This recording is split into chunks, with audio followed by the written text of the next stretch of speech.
अस्सलाम वालेकुम जी, मैं डॉक्टर साहब की यूनान से और मैं आज चंद सवालात हैं 3 साल वाली इमिग्रेशन के हवाले से और उन सवालात वो जो मुझसे पूछे गए, मुख्तलिफ लोगों ने पूछे, कमेंट्स बॉक्स पे पूछे, फोन करके पूछे, तो अपनी वकील के पास बैठा हूँ।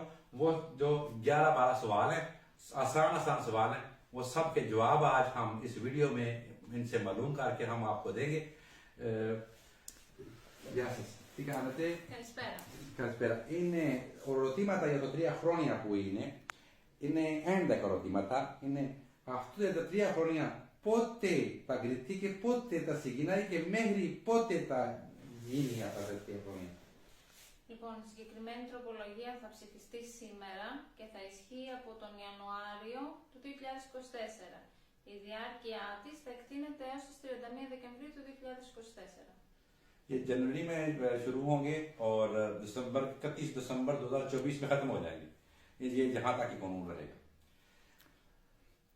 Με αυτά τα άδεια παραμονής που πάρουν για τα 3 χρόνια μπορούν να πάνε σε άλλες ευρωπαϊκές χώρες για να διαβόλτα?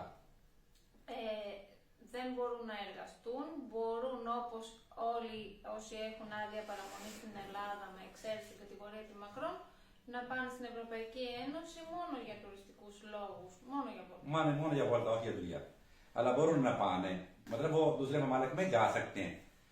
Εφόσον έχουν πάρει την άδειά τους, όχι Ναι. με τη βεβαίωση κατάστασης. Βεβαίωση με नहीं, जब आपका άδεια παραμονή आ जाए.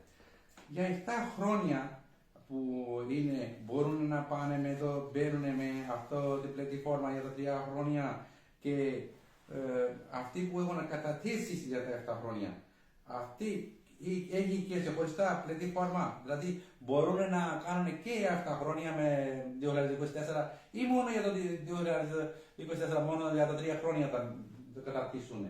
Πρόκειται για 2 διαφορετικές κατηγορίες άδειας διαμονής. Όσοι έχουν τις προϋποθέσεις για 7 χρόνια και χορήγηση άδειας διαμονής για εξαιρετικούς λόγους μπορούν να καταθέσουν κανονικά για τη συγκεκριμένη άδεια. Δεν καταργείται η συγκεκριμένη άδεια, εξακολουθεί να ισχύει. Όσοι δεν πληρούν τις προϋποθέσεις για τα 7 χρόνια μπορούν να καταθέσουν στην κατηγορία του νεονόμου για τα 3 χρόνια. Ωραία. Δηλαδή, कह रही है कि 7 साल वाले भी जमा करवा सकते हैं और 3 साल वाले भी जमा करवा सकते हैं. 7 साल वाले 3 साल में भी कन्वर्ट हो सकते हैं. Ο φαντικός που δουλεύουν, παιδιά, αν δεν έχει κάποιος φαντικός ή άμα έχει φαντικό, θέλουν να αλλάξουν φαντικό, πρέπει να τους ειδοποιήσουν, δηλαδή στην περιφέρεια. Πρέπει οπωσδήποτε να γίνει ενημέρωση στην περιφέρεια ότι αλλάζει το αφεντικό. Ναι. Στον νόμο προβλέπεται ότι αν δεν δουλεύουν για μεγάλο χρονικό διάστημα τα παιδιά, η άδειά τους θα ανακαλείται, δηλαδή θα την παίρνουν πίσω. Μέχρι στιγμής δεν έχει διευκρινιστεί αν πρέπει όλο αυτό το χρονικό διάστημα να δουλεύουν στον ίδιο εργοδότη ή σε άλλον.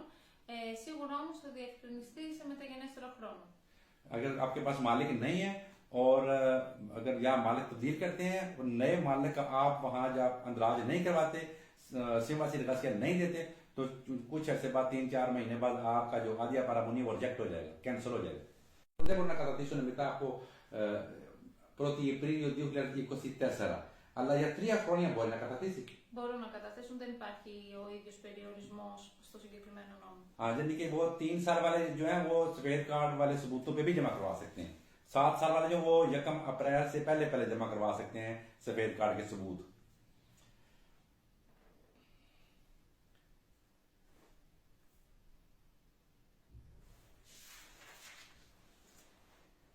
Αυτό είναι το φαντικό χαρτί. Πότε μπορούν να δώσουν υπεύθυνη δηλώση, σύμβαση εργασία, μετά από πόσες μέρες δεν μπορούν να δώσουν? Η υπεύθυνη δήλωση πρέπει να γίνει μέσω του ΓΚΑΠ, δεν μπορεί να γίνει σε ΚΕΠ.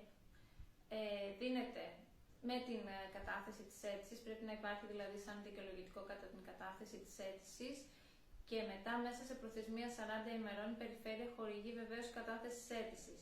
Από το χρόνο που θα χορηγήσει τη βεβαίωση αυτή μέσα σε 60 ημέρες πρέπει ο πολίτης τρίτης χώρας να προσχομίσει στην περιφέρεια τα αποδεικτικά έναρξης απασχόλησής του, δηλαδή τη σύμβαση εργασίας. Διαφορετικά το αίτημά του απορρίπτεται.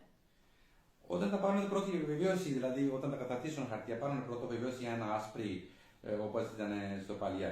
Μετά από 40 μέρες παίρνουν και το δεύτερη. Με δεύτερη που παίρνουν μπορούν να κυκλοφορήσουν το χώρα τους. όταν θα καταθέσουν θα πάρουν το αποδεικτικό της αίτησης. Έτσι. Θα γίνει ένας πρώτος έλεγχος από την περιφέρεια και εφόσον είναι σωστά τα χαρτιά, τότε θα χορηγήσουν τη βεβαίωση ότι έχουν καταθέσει την αίτησή τους. Με αυτή τη βεβαίωση θα μπορούν να βρίσκονται νόμιμα στην Ελλάδα και θα μπορούν να ταξιδέψουν στη χώρα τους. Αλλά καλύτερα να μην ταξιδέψουν. Καλύτερα να μην ταξιδέψουν, διότι ο σκοπός... आपको जो वीडियो मिलेगी आप उस पर अपने मुल्क जा सकते हैं, लेकिन बेहतर यही है कि आप वहां पे चक्कर ना लगाएं, बेहतर यही जब तक कार्ड ना आ जाए. Αυτοί που πάρουν αυτά τα άδεια παραμονή μπορούν να κάνουν εξωτερικές δικό του, να παίξουν ένα μαγάζι ή κάποιο δικό του δουλειά το μπορούν να παίξουν. Όχι, δεν μπορούν. Μπορούν να απασχοληθούν σαν μισθωτοί σε εξαρτημένη εργασία ή μπορούν να παρέχουν εργασίες σε κάποιον άλλο άνθρωπο. Όλος ο νόμος στηρίζεται στο ότι υπάρχει κάποιος εργοδότης και τους προσφέρει δουλειά. Εάν μπορούσαν να ανοίξουν από μόνοι τους εργασία, κάποιο κατάστημα δεν θα μπορούσαν να υπαχθούν στο συγκεκριμένο νόμο. Και αυτό το άδεια παραμονή μπορούν να τα φέρουν στις οικογένειες τους στο Ελλάδα. Όχι, δεν προβλέπεται κάτι τέτοιο. ये जनाब 11-12 सवाल मैंने लिखे हुए थे, ये मैंने पूछ लिए.